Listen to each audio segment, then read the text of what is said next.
program. We are delighted to be able to welcome Mary Forgione with the Los Angeles Times talking about camping. She did last month about hiking, but of course, you know, camping and hiking and camping really go together. So when you do one, you have to do the other, or you hike and then you camp to stay, or to get to your camp, you've got to hike in. So we're just really excited that she's here today. So before we start the program, I want to remind all of you to please mute yourself. Today's program also will be on Pasadena Library YouTube. Thank you very much, Mary, for allowing us to record it. None of your pictures or names will be shown. So that is fine. Also, I want to remind you that you can go to closed caption. That is a feature that you do yourself. It's the very bottom line on your Zoom, and you can see what's going on if you can read it that way. Makes it easier for you. So we're going to start just a few minutes after 5, about 5:04. We have lots of people entering today. Give everybody a chance to get in. Maybe you're a little bit cooler at this time of the day at 5 o'clock. Let's hope so. Let's hope so. So I'm sure Mary's going to tell us about what to take along with you so that you are cooler, to hydrate yourself, and what type of food to take along with you, how to get all of your gear ready. Some of you probably are seasoned campers as well, or just starting out, but Mary will get us going so that we know exactly what to do. So we've talked about, for those of you that are just coming, thank you so much. We've talked about optimal zooming. So if you could please mute yourself. Today's program will be recorded and put in YouTube Pasadena Library so that you can look at it later and refer to it. Also, you can tell your friends that weren't able to attend today. We're doing closed caption. You can turn that on yourself. This program is part of the Pasadena Public Library Summer Reading Club program. The program goes on until the end of July, and we are featuring this wonderful book by Connor Knighton, Leave Only Footprints, My Acadia to Zion Journey Through Every National Park. So now that we're all getting back to normal, you can start to plan your trip to go to every national park. Mary probably has been to lots of national parks, but I want you to know that she climbs Mount Whitney every year, and she's going to be going this summer to camp and hike at Mount Whitney. She made her reservation last February, so she'll tell you about how you can do that. So this book is available at the Pasadena Library and also at Vroman's Bookstore. So go to your local library to check it out if you haven't done so yet. So we're just delighted that Mary's here today. You're going to be learning camping details from a seasoned camper. She covers the outdoors and travel for the Los Angeles Times. She's also editor of The Wild, a newspaper launched in 2020 that covers essential outdoor content for Southern Californians. She loves running, hiking, camping, backpacking, and doing anything outdoors. And she always looks for new ways to experience destinations in California and beyond. Mary is also a trained volunteer for Sierra Club Outings. She's a leader with Sierra Club Outings, and she leads free hikes for people open to all. As I said, she climbs Mount Whitney, the highest peak in the contiguous US, every year. The Los Angeles Times recently did something they've never ever done before, published a 24 hiking brochure, and I have a copy of it here from the LA Times. I hope maybe some of you that get the Times have kept it. It's an invaluable source of places to hike. The details in it are absolutely wonderful. The last page, you should sign up and make sure you sign up for her blog, The Wild. So with that, I want to introduce and welcome Mary. We're delighted you're back with us again, and thank you all so much for attending. Welcome, Mary. Christine, thank you so much. That was really a lovely introduction. I'm super happy to be here, and I want to thank Pasadena Public Library for hosting this. I love talking about hiking and camping. So Christine, feel free to break in when people have questions, because I may just keep talking and talking. I was just chatting before our session started with Tiffany at the Pasadena Public Library, and we talked about having a bucket list. I kind of keep mine in my head, but if you need some inspiration, particularly as you're working from home or wherever you might be working from, you might want to have like a bucket list of hikes and a bucket list of places you want to travel to or camp, and just kind of have it like on a Post-it on your screen where you can see it. And every once in a while, maybe you think you're ready to try one of the places, maybe you're ready to make a reservation. So that's my lead in to camping. In the last session, we talked a lot about hiking and good places to hike. Now we're going to talk about camping, and I'm going to start with just some real basics. So one of the things when people ask me, what's your favorite place to hike? My favorite place to hike may be somewhere very strenuous and kind of off the radar. So I can't really recommend it for everyone. So I guess the first thing I would have, as you start processing, and boy, with the pandemic, more and more and more of us are in the outdoors. Those of us that are on the trails a lot and in the outdoors beforehand have noticed this. It's great, but it means that you have to do a lot more advanced planning, right? So camping.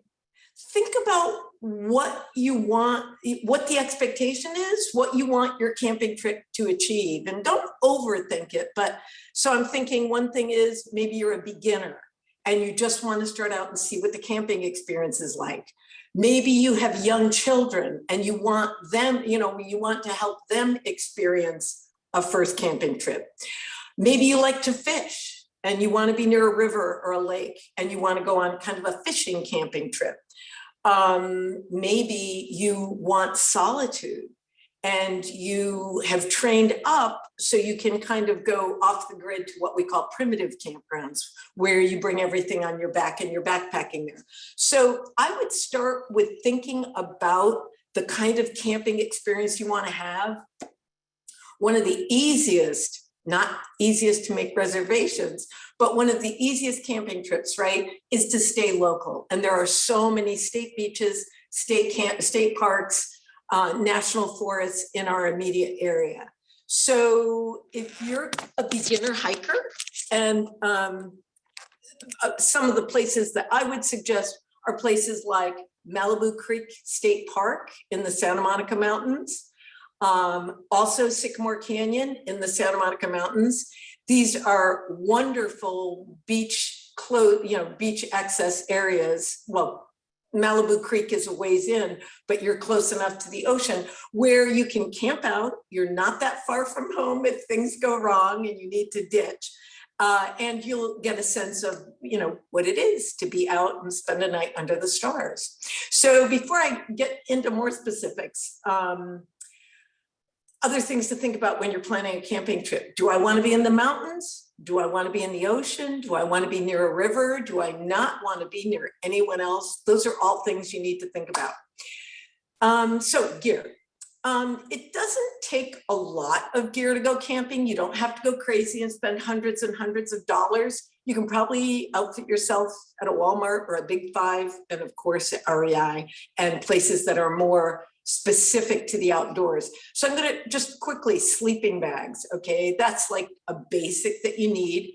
Some people like to sleep out under the stars, so your bag is pretty important. I think many people, particularly people with kids, might have what I call a casual sleeping bag or a summer sleeping bag. And sleeping bags have temperature ratings, meaning this bag is good if it gets to be around 40 degrees. In fact, a 40-degree bag is considered a summer bag. If you have a 40-degree bag and it happens to dip to 25 degrees wherever you are, you will be extremely uncomfortable and the bag will no longer keep you warm. So you want to, and then a very typical backpacker's sleeping bag is rated to 20 degrees. It doesn't mean you're going to feel toasty perfectly warm at 20 degrees. It's just that's the range of that temperature. Really serious backpackers take 0-degree bags, which are very warm. If you happen to be in a warm area and you took your 0-degree bag, you'll be sleeping on top of that bag because it will be too warm. So sleeping bags, you can get them pretty inexpensively. I would say even for a technical or what I call a 20-degree bag, you can probably find one for $100, right around that price range. And those bags are usually made of down or they're made of hollow fill, which is a synthetic down-like product that acts the same way as down, right? They heat your body by using your own body heat. So sleeping bags are important. They're the basic component of, what's going to protect you when you're out in your tent. Now we'll talk about the tent. Most low elevation summer camping, you're fine with an inexpensive $50 to $60 dome tent that you can get just about anywhere. They sleep 4 to 6. They're pretty easy to put up. They are stiflingly hot if the sun's out, so they will make you get out of the tent early and go camping or go off to the beach or wherever your campsite is.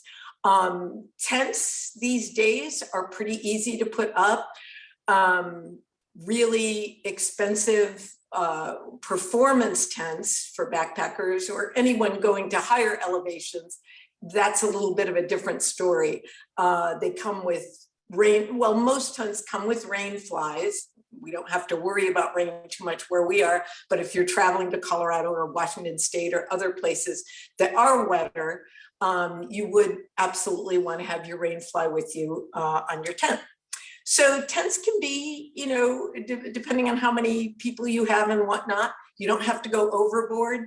If you are really buying a performance tent, a good like 3-season tent will run you $150 to $200 plus. I mean, you can go crazy. You can buy $600 tents.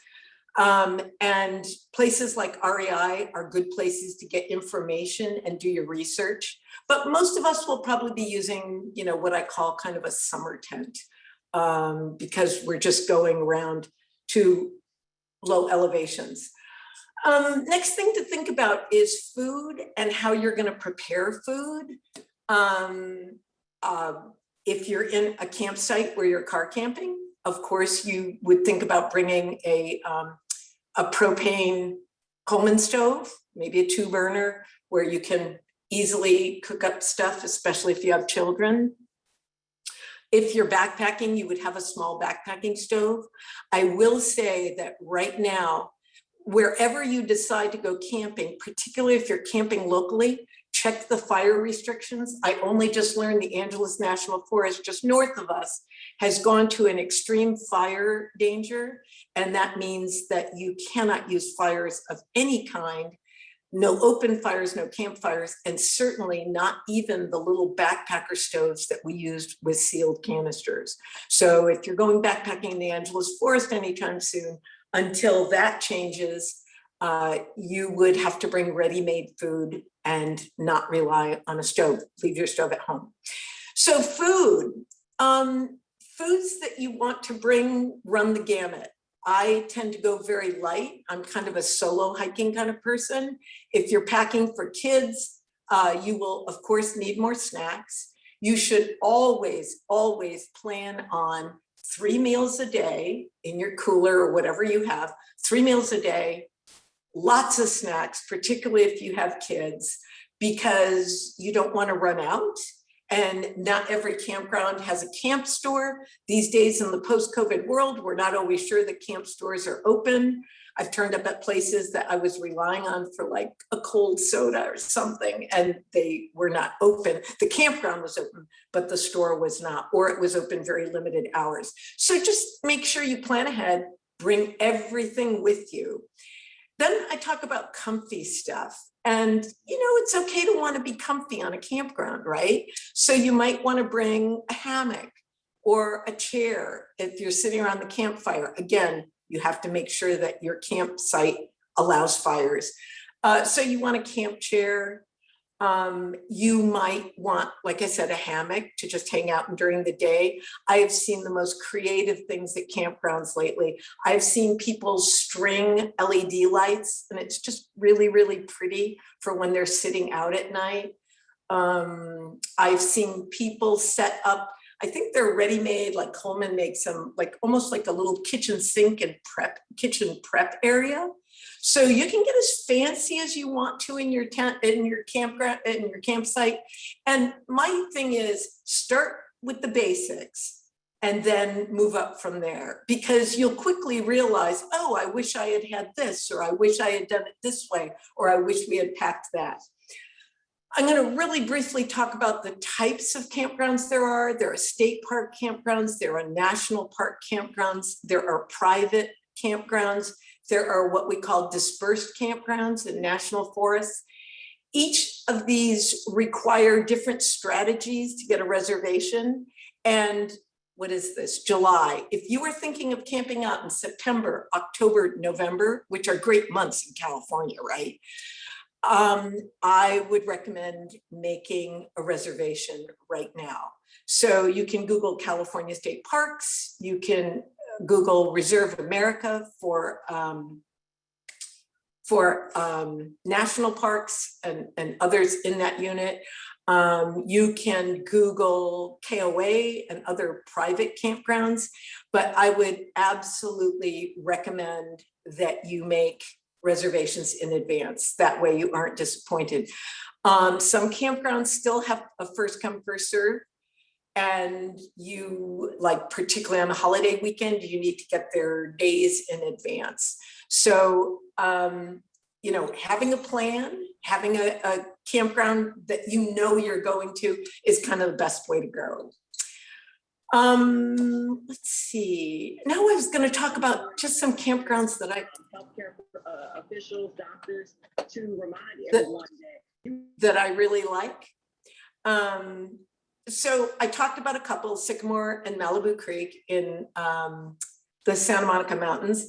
Going a little farther afield, I don't know how many of you have been to Idlewild. It's just a beautiful small mountain town right near San Jacinto Peak. San Jacinto Peak is known, of course, for the tram where you start in Palm Springs and go up the tram.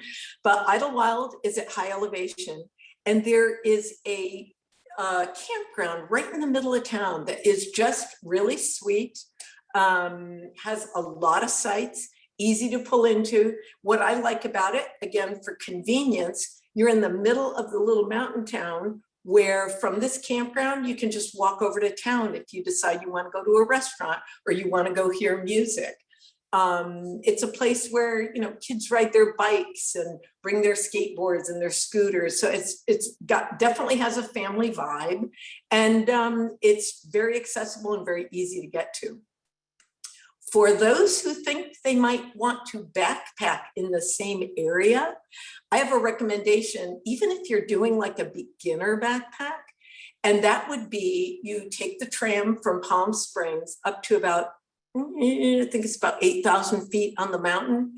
And it's only about a 3 to 3.5 mile walk with elevation gain to Round Valley. And this is just a really sweet spot. A lot of people don't think to camp there. So it's got like 28 campsites. Now, these are what I would call primitive campsites, meaning in your backpack, you have brought all your food, your tent, your sleeping bag, your clothes, extra layers, everything you need to be out for the night. But it's a good first time backpack. It's very pretty. You can camp there, and then the next day you can decide to go another 3 miles and bag the peak, San Jacinto, which is, I think we're just under 11,000 feet. So it's a high point, and it's one of those iconic Southern California peaks that you can go do. back to our local forests, the Angeles National Forest and San Bernardino National Forest also have reservable and first come campgrounds. There's one that I like in Big Bear area, Santa Barbara National Forest, called Heart Bar Campground. Again, just a really nice camping experience. It's big, lots of people. So if you're looking for, you've got your kids and they'll find kids to play with. This is just one of those places where you can kind of learn the basics. You have a really nice site. You can take your time setting up your tent. And I think they also have a really cool camp store. So if you forgot anything. One of the places that I really like to camp, I know it's a bit out there, is Catalina Island. I recently did the Trans-Catalina Island, which is a backpacking trip, but you can go to Catalina and you can camp at Two Harbors, which is on the quieter, the western side of the island, or you can camp. My favorite spot is a place called Little Harbor. If you don't think you want to backpack or somehow carry all your camping gear, it's about, I would say, 4 miles from Two Harbors to Little Harbor. You can get a gear haul and it isn't that expensive. And the Catalina Island Company can set you up with people that do that. And you could just spend 3 days at Little Harbor. The campgrounds are very clean, very sweet. They're developed campgrounds, meaning they have water and they have bathrooms, and you're right at the beach. And it is just a lovely spot, so scenic, lots of hiking possibilities. So, somewhere as close as Catalina, I don't think we always think about for camping out. National parks are great places to camp out, but it's so hard to get a campsite. National parks right now are booming. I don't know if any of you, one of my favorite places, Arches in Utah, and I think Zion is having some of the same issues. They are at capacity. They have been at capacity for some time during this summer, meaning they close the park until people leave for more people to come in. So my idea of a good time isn't sitting in traffic waiting to get into a national park. Yosemite right now, Yosemite Valley, which is the popular place to go, Yosemite currently has a reservation system where you go online and you pay your entrance fee and you get entrance, even if you're just going to day hike for a particular day. If you have camping reservations, you will have access to Yosemite, and you would be extremely lucky to get those camping reservations. Another kind of cool option that you might not think of, and it's close to home, is Mount Baldy. I happen to be a huge fan of Mount Baldy. It's a great training hike. Depending on how you go, it's 4 to 5 miles up. There are different routes up the mountain. However, if you want to camp out and just in a very gentle way, you can take the ski lift up to what is called the Notch. It's a big restaurant. It's the ski restaurant when things are happening in winter. They're open in summer. It's a full restaurant. You can go up there, you can rent a tent cabin. And the tent cabin, I believe there's a package that comes with 3 meals. And I think there's even a zip line course up there. So it would just be a real gentle introduction. Do I even like being in the outdoors? And it would be a lot cooler. The Notch is at about 8,000 feet. The peak is at 10,000 feet. For people who think they want a really strenuous backpacking experience, you can just walk up the trail, up the Mount Baldy Trail, and you can camp at the top. Right now, stoves, like I talked about in the Angeles National Forest, stoves are not allowed, so you couldn't bring your backpacking stove, but you can bring ready-made meals and you can camp at the top, which would be pretty cool. I would say at least 50s, 50s, 60s at night, which, you know, in our current heat wave is pretty great. One other thing I want to talk about as we talk about all these are like my favorite places to go is fires and how much they are impacting where we go and how we go. So anytime you have a reservation or an expectation of going camping and you're good to go, you're packing the car, you're all set up, you really need to at least a couple days before check that area. Now, many times if campgrounds are closed, they will contact you. But last year was unprecedented in that they closed every national forest in California because of fire danger. And you know, a lot of people's plans, of course, were in those national forests. So you really need to stay on top of, we have fires burning in Washington, Oregon, Northern California right now. You really need to stay on top of the news and you really need to be prepared if you are going to any of those areas. It's a really sad commentary. I mean, last year it was, many of our hiking trails were off limits because of these closures. So, you know, it is what it is. But again, as long as you phone ahead, know what you're doing. I also want to make a pitch for private campgrounds. One thing I'm not talking about tonight is RV camping because I don't RV camp, so I don't really know that world, although I camped at places that have RVs. But private campgrounds, there are all kinds of little mom and pop places. There's a California Camping Association where you can see lists of them. And they're often, like I said, when we talk about Yosemite or when we talk about some of the Utah parks or any of our national parks, you may find a private campground outside of the park that gives you access. And Yosemite is a great example, right? Groveland and Oakhurst on the very near the southern entrance are great places. And they have all kinds of campgrounds there, private campgrounds there. So, you know, don't overlook that. I also found, I was up in we were just talking about this, in the Burney Falls area of Northern California and close to the Cascades. And number one, Burney Falls State Park has a fantastic campground.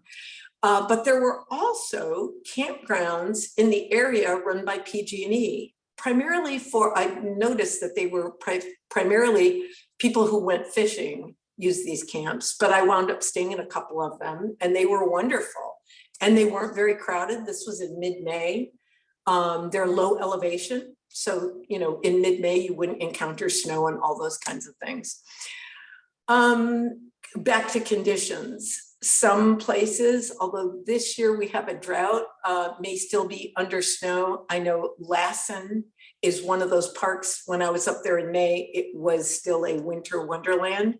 And that was at the end of May, mid to end of May. The road is open now, but it has a very short season.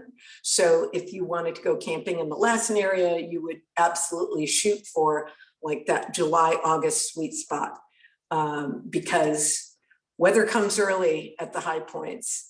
I'll talk a little bit too about camping at elevation, which might take you by surprise. Some campgrounds, I'm thinking even as close as Sequoia and Kings Canyon National Park, certainly Yosemite's backcountry, are at elevation. When I say that, you know, elevation can affect you at any height, but I'm thinking 7,000 feet in elevation and above. And you may start to feel a little dizzy or feel short of breath. And that's one of those times where you should just relax at your campsite. Sometimes when I'm putting up my tent and I'm bent over and kind of industrially putting it up and hammering or whatever, and I get up and I get that head rush. So just be careful with yourself and know that, you know, elevation affects people differently. Some people can get very ill the higher you go. If you're at 9,000 or 10,000 feet, you can start to feel nausea, start to get a headache, and you would want to come down from that. So when you're planning your camping trip, make sure you understand what elevation you're going to be at. Also, if you're at a high elevation camp, it probably is going to be cooler, meaning you'll need heavy clothes than, you know, someplace at 4,000 or 5,000 feet. I am going to talk about Mount Whitney because I love Mount Whitney, and it's just one of those great iconic places. Just as a side note, every year there is this race called the Badwater Ultra Marathon 135, where people start at the lowest point in the US, Badwater Basin in Death Valley National Park, and they run 135 miles nonstop to Whitney Portal at 9,000 feet. So they run from the lowest point to the highest point in the contiguous US, or the base of the mountain. And that to me is really interesting. I think they take off next week. And it's just a kind of a mind-blowing thing to watch. But anyway, Mount Whitney has all kinds of, you can drive up to the portal and get a campground. I believe half of the campgrounds are reservable and half are first come, first serve. So you might get lucky and snag a site. It is just lovely at 9,000 feet. It will be cooler. There are pools there for people who want to fish, but it's also, some of the sites, depending on where you wind up, it's also really a place to be quiet. There's a creek that runs through it. It kind of masks, you know, noises you might hear from other campers, but it's just a really beautiful site if you only want to go that far on the mountain. People who want to backpack up Whitney, I will be backpacking there on August 5th. You need a permit. Permits are awarded lottery style starting in February, and you would go to the Inyo National Forest website. They have a whole Mount Whitney page that tells you how to prepare and everything you need to know. One of my favorite hikes, even if you don't plan on going to the 14,500 foot odd peak, there's just a great hike, backpack from the portal to what's called Outpost Camp. It's about 3.5 miles, but you are at elevation and you are carrying a heavy load. So you'll definitely feel that. It's a steep trail. But it is just beautiful. There are little falls and a river. That's the water source that you would use. So for people who like primitive camping, I always like to tell them that you don't have to want to go to the top of Mount Whitney. You can have a great camping experience at Outpost, which is the lowest of the 3 camps on the mountain. Other places, I mentioned Burney Falls and that area. It's a really beautiful and different, you know, again, you don't have to, if you, you know, as time allows, if you find that, you know, you're kind of shut out of the main state park campground, there are lots of good alternatives around there. I'm going to go back to Sequoia National Park for a moment because it is emblematic. It is not the only one with this problem, but when you camp at Sequoia and other parks in other state parks in California, you may run into bee and bear country, certainly at the base of Mount Whitney and certainly on Mount Whitney. So we don't have grizzlies in California. We have black bears, and they may be very near your campground. So one of the things that many, many campgrounds do now, and this is just a good policy, even if you just want to keep critters out, they have what are called bear boxes, okay? And these are really sturdy metal shelves that you have to kind of engineer open with your hands that a bear can't get into. So when you're camping in those areas, you really want to be careful, never to leave anything in your car because that could attract a bear. Anything resembling food, even clothing, even just an empty ice chest. Bears have been known to break windows and try to get into cars. So you want to keep everything in your bear box. If you are on the trail, for example, in Mount Whitney, you are required to carry a bear canister. which is a big hulking plastic thing with a screw top that bears can't get into, but humans can. And these bear initiatives that have been in place for like the last 20 years work. They are keeping bears out of the campgrounds. I can remember years ago, bears would be such a problem at camps like Vogelsang and other backcountry areas of Yosemite. And now with people carrying bear canisters and bear vaults, it's not a problem. The bears aren't attracted to your campsite, your campground. So I know bears have been in the news a lot lately because I know there was some grizzly activity it was in Montana and I think one in Alaska, but at any rate, that's not us. But you do have to be bear aware when you're in those areas. One thing I'll say about camping also is, you know, when we talked about what's your goal, if you have young children, you want to go on those little nature trails and those easy, you know, you want to make sure your campground isn't like steep uphill to even explore a little bit. So I'm thinking about Malibu Creek and I'm also thinking about Sycamore Canyon. There are just beautiful little areas where kids can wander and explore. For Sycamore Canyon, the beach is nearby, so you can just cross the road and kind of explore there. And I think that I don't have children, but I've talked with people who camp with kids, young kids, mid-teen up to teens. And I think the important thing is to kind of have a routine or a plan of activities like, oh, we're going to get up, we're going to make pancakes together, then we're going to go on a short hike, then we're going to do a geocache thing, then we're going to, do some wildlife stuff, or wildlife sighting. I mean, just to have like some activities in mind, because you don't want your kids to be bored, right? And you want them to kind of learn about the environment you're taking them to, and you get to learn too. So maybe you'll go on a super simple, let's see if we can find a mockingbird or a blue heron, which the heron you might find near the water, the mockingbird you might find in the forest, just to kind of get kids used to like being curious and looking around and being aware of where they are. So, if you go to the private campgrounds, something like a KOA has ready-made activities for kids, whereas the more rustic, foresty kind of state park campgrounds don't have those kinds of amenities. So you just kind of have to pick what you might want to do. So Christine, I'm going to ask if there are any questions. Anybody have any? I feel like I've been yakking. Thank you so much for the wonderful presentation, Mary. Yes, there are some questions. Okay. No, I know we have to be very careful and you can't have fires. Right. But perhaps sometime we might be able to again. But if you do, is there a trick for starting a campfire? There is. And it's, the starting fires on backpacks requires literally, I bring a little fire starter.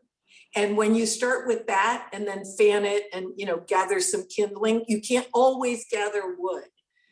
Depending on the campground you're in, you may have to buy wood because many campgrounds, they leave everything in the forest as it is and they will sell you. But it's not that hard to get a campfire going with logs. You can use a little bit of fire starter, you can use a little bit of kindling, you can use a little bit of paper. And then once it catches, you really have to tend that fire and keep it going. When you're camping, it's hilarious because it feels like the wood burns down so fast and you're planning on being out there for hours. So you might want more than one bundle of wood when you go to the camp store to keep your fire going. So should you bring some of your firewood with you? You absolutely can bring firewood with you. And you can use a fire starter agent. I would be extremely careful with that. Like I say, what I use it's like a solid fire starter stick and it kind of gets it going and catches. You know, you don't want a fire so roaring that it's going to set the forest on fire. So you want to be careful with it. And of course, before you go to bed, you're going to put that fire out. You're going to put it out with water. You're also probably going to cover it with sand. You're going to make sure there are no embers and nothing going on. I mean, I get so nervous about fire in California, even just campfires in a campground, because of our situation. So it's very, very dry. And, but yeah, campfires aren't that hard to start. You don't have to do the, where you rub two sticks together. It's much easier. Yeah, that's the old way they told us, just sit there and keep rubbing the sticks together. So someone wants to know, how can you heat up or keep your tent cool? Oh, very interesting. Tent temperature, it will often be determined by your rain fly.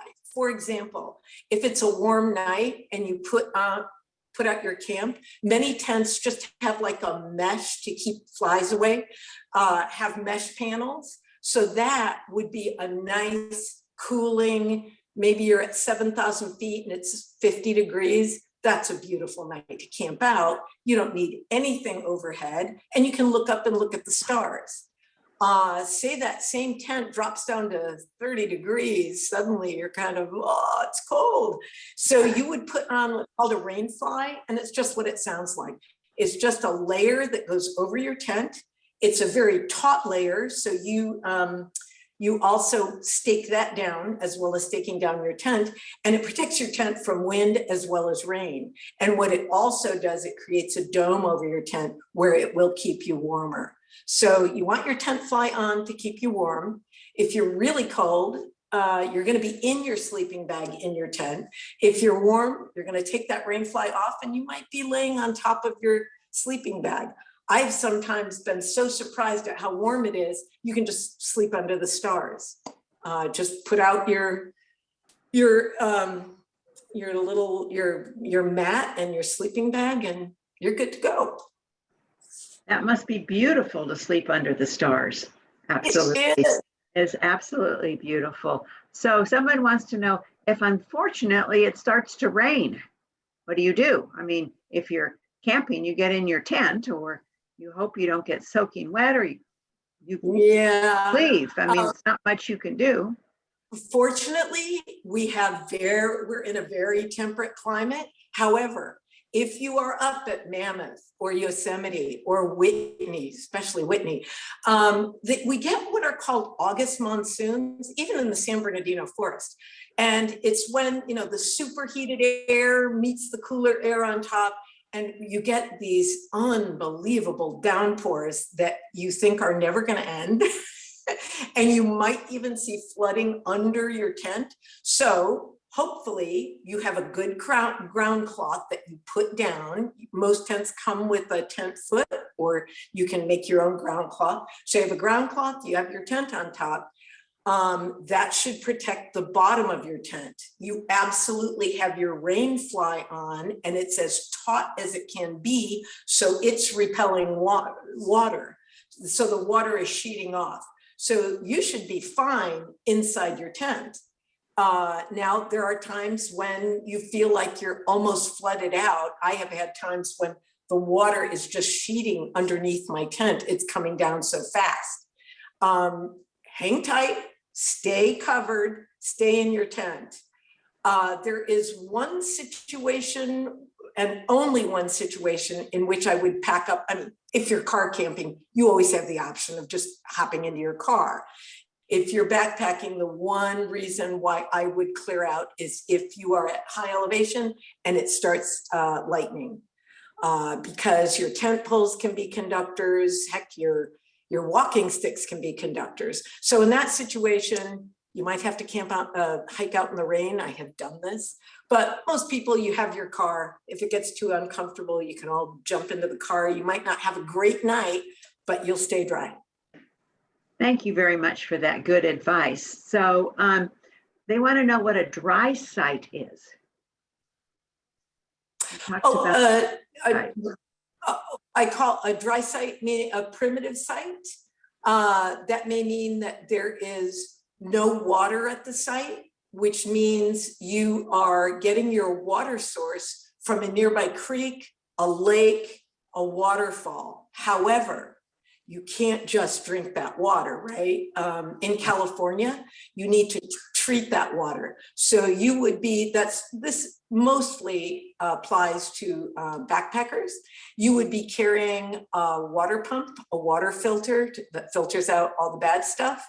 Or you might be carrying iodine tablets. Some people do that, but you would never drink directly from a water source. Even if it's running, people used to say in the old days, oh, if it's running water, it's clean. Well, there are too many animals, too much grazing, too much stuff going on in our national forests and on public lands where the water can easily become contaminated. So you want to have something for a clean water source. Okay, so I guess this is the big question that everybody has. What if I get lost camping? Oh, You should know your way to get out, or you should tell somebody, someone should know where you are.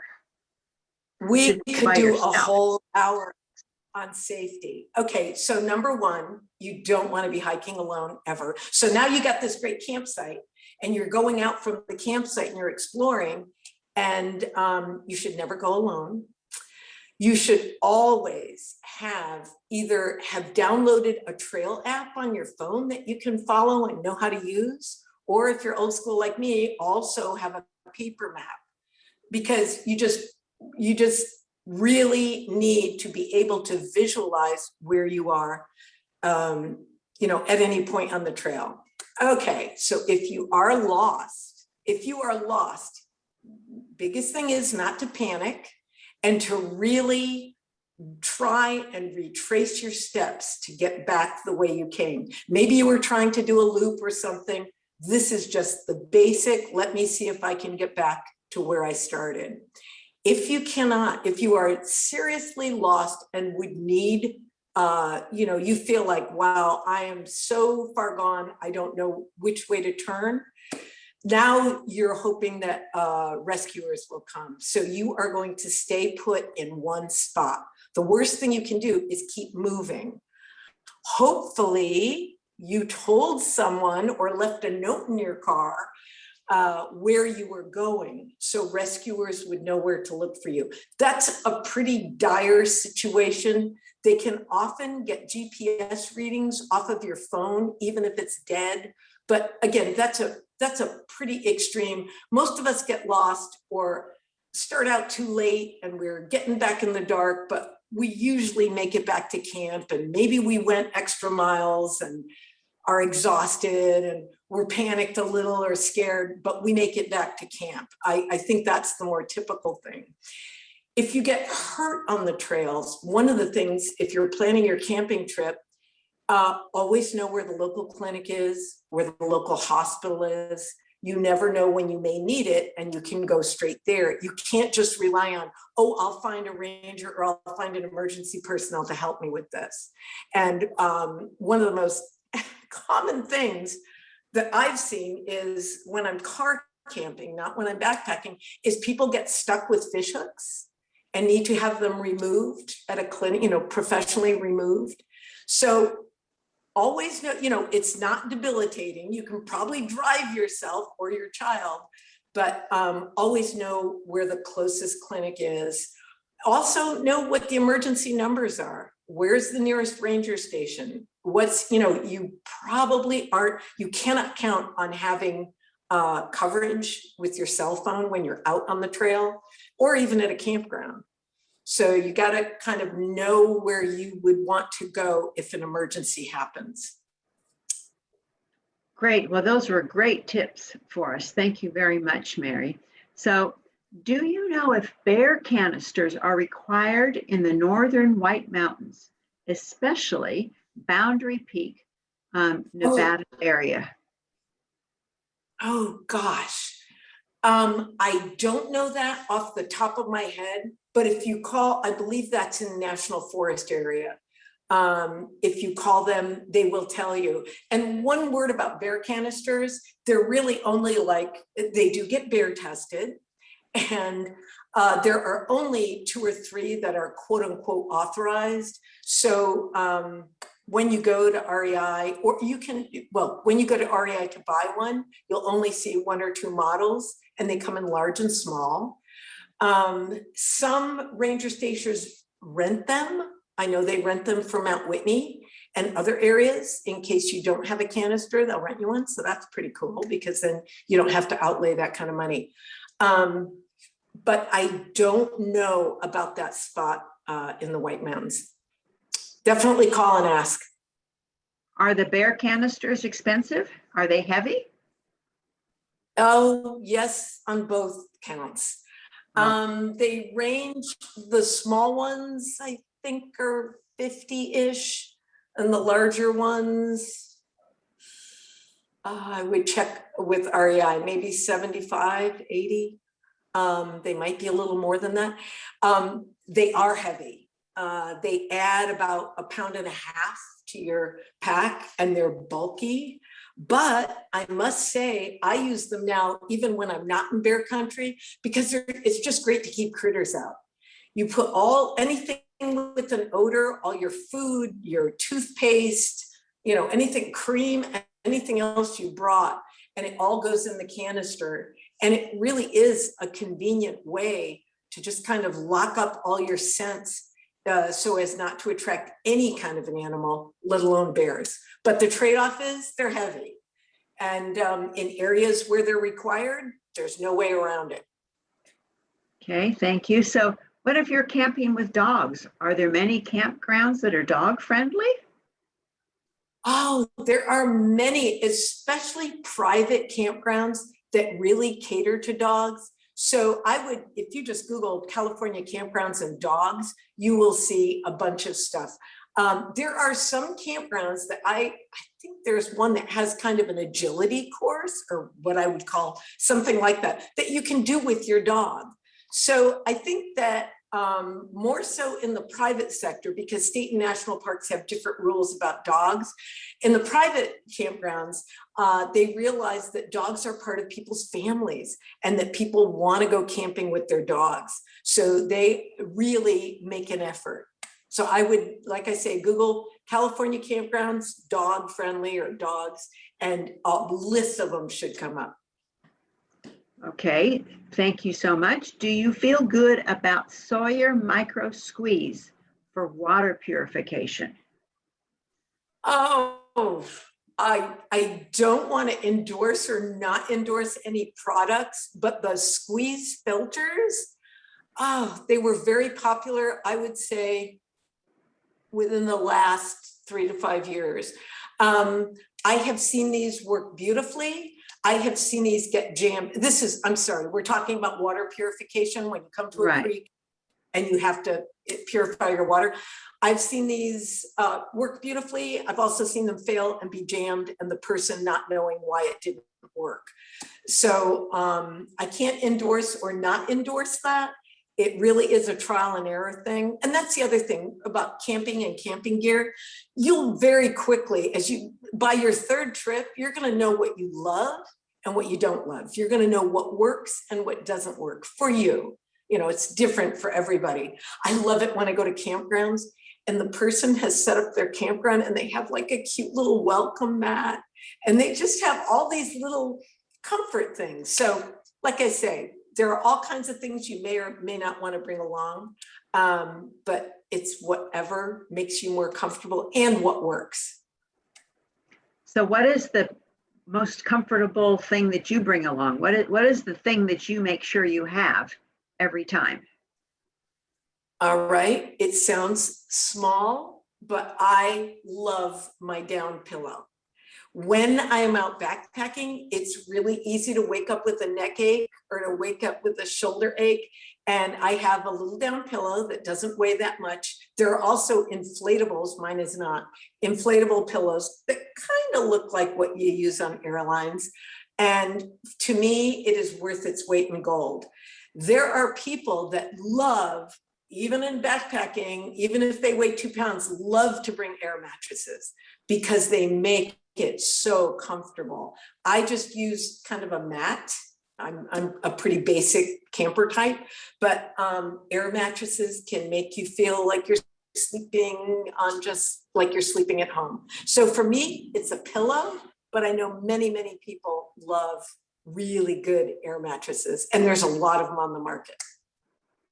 So are there lots of stores where you can go and get all this camping gear, or places that you can go that will help you? I know you've mentioned REI.